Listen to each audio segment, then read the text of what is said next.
It's September 7, 1996, Las Vegas, Nevada.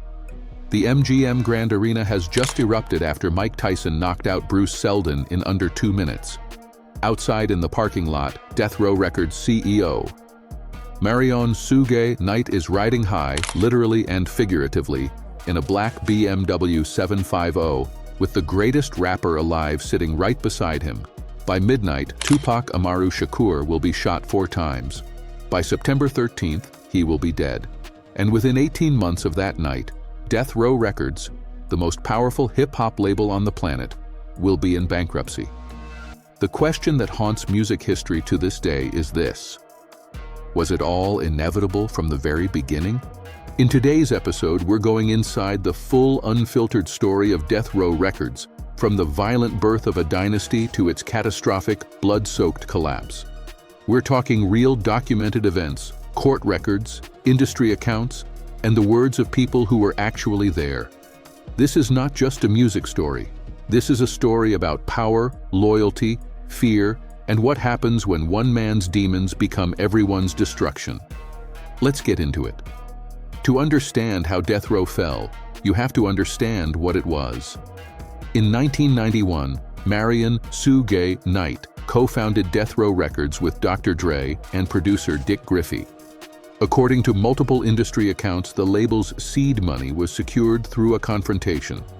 Knight allegedly pressured Vanilla Ice into signing over publishing rights to finance the operation. That was the template: force, intimidation, results, and results they delivered. Dr. Dre's debut album, The Chronic, released in December 1992, didn't just go multi-platinum. It redefined West Coast rap forever, selling over 3 million copies and launching an entire sonic era. Then came Snoop Dogg's Doggy Style in 1993, which moved 800,000 copies in its first week, a record at the time. And when Suge orchestrated Tupac's release from prison in 1995 through a controversial bail agreement, Death Row became more than a label. It became a cultural empire, untouchable, feared. At its peak, Death Row was generating an estimated $100 million per year. They had the biggest rapper alive, the most influential producer in the game, and a CEO who operated more like a mob boss than a music executive. But behind the fame, the money, the gold plaques, and the red Ferraris, something much darker was quietly destroying everything from the inside out. Before the collapse, there was a crack in the foundation, and nobody felt it more privately than Dr. Dre himself. Leaving easy, I hooked up with Doc. So I say to Dre, Suge Knight, we're now trying to put together a record label. This guy's a good guy. He can help us. We got a chance to go do our own thing now.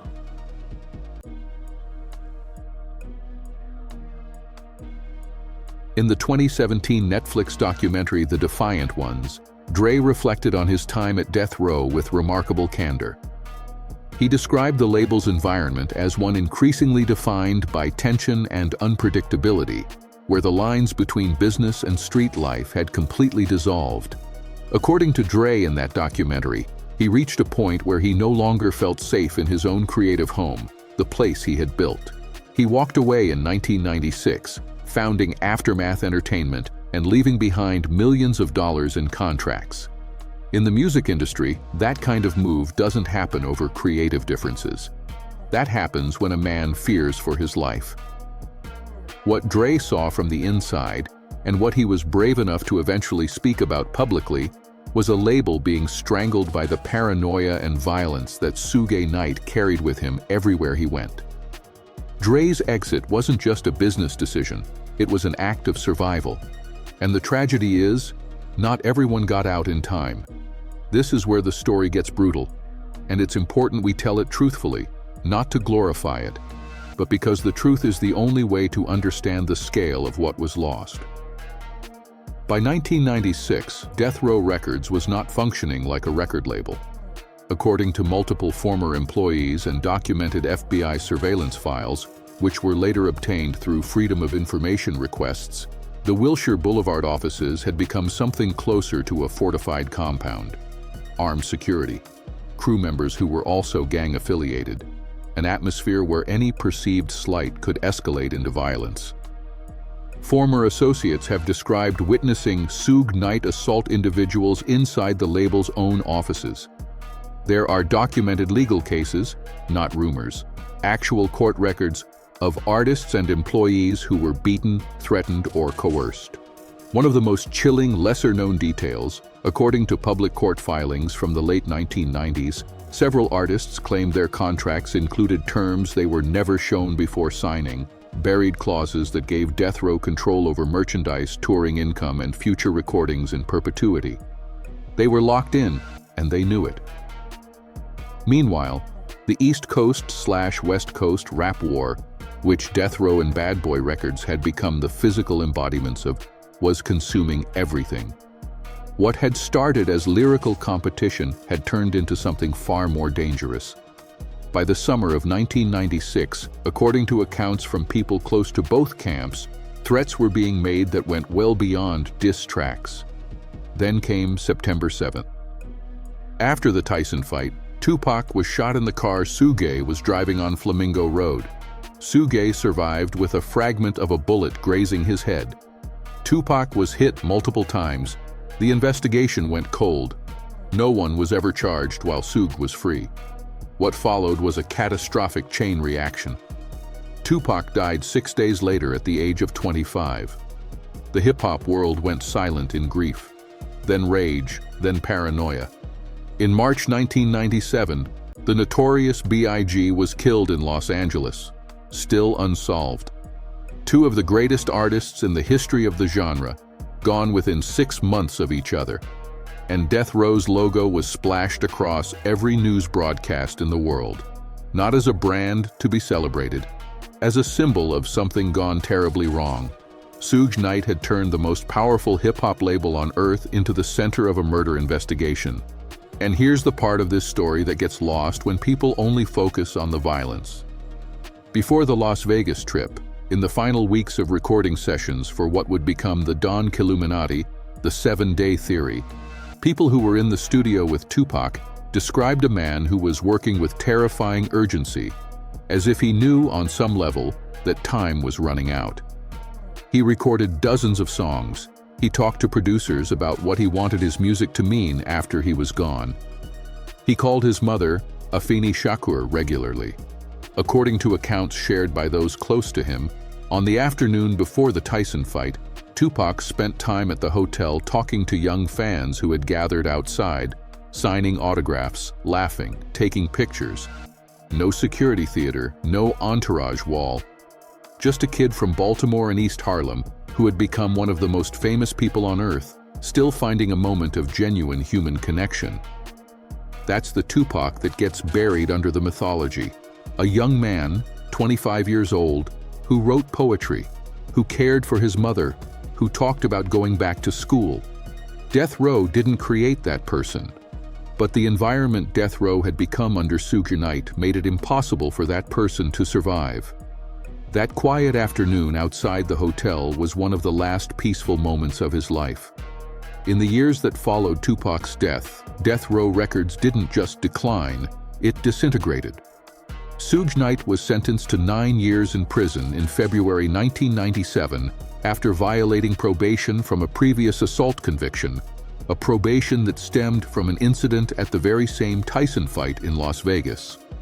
From behind bars, he attempted to maintain control of the label, but without Dre, without Tupac, and with a roster of artists desperate to get out of their contracts, Death Row was hollowed out. By 1998, the label filed for Chapter 11 bankruptcy. The assets, master recordings, publishing rights, the Death Row catalog, were seized and eventually auctioned off. The crown jewels of West Coast rap sold at bankruptcy proceedings. What this story really reveals is something the music industry still hasn't fully processed: the way that systemic fear became a business model. Suge Knight didn't just run a label. He ran a structure built on intimidation where loyalty was enforced rather than earned. And that kind of structure is inherently self-destructive, because when the enforcer falls, there's nothing holding it together. For hip-hop culture broadly, the deaths of Tupac and Biggie and the collapse of Death Row represented the end of something. The golden commercial era of 90s East versus West rivalry, whatever its costs, had produced some of the greatest music ever recorded. That music outlasted the men who made it. But the human wreckage, the lives cut short, the careers derailed, the trauma carried forward by everyone who was inside that machine, that outlasted it too. So where does it all stand in 2026?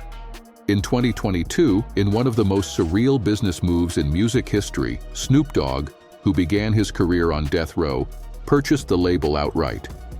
He announced it on Instagram in a post that went viral immediately. The man who had spent decades escaping the shadow of that label now owned it.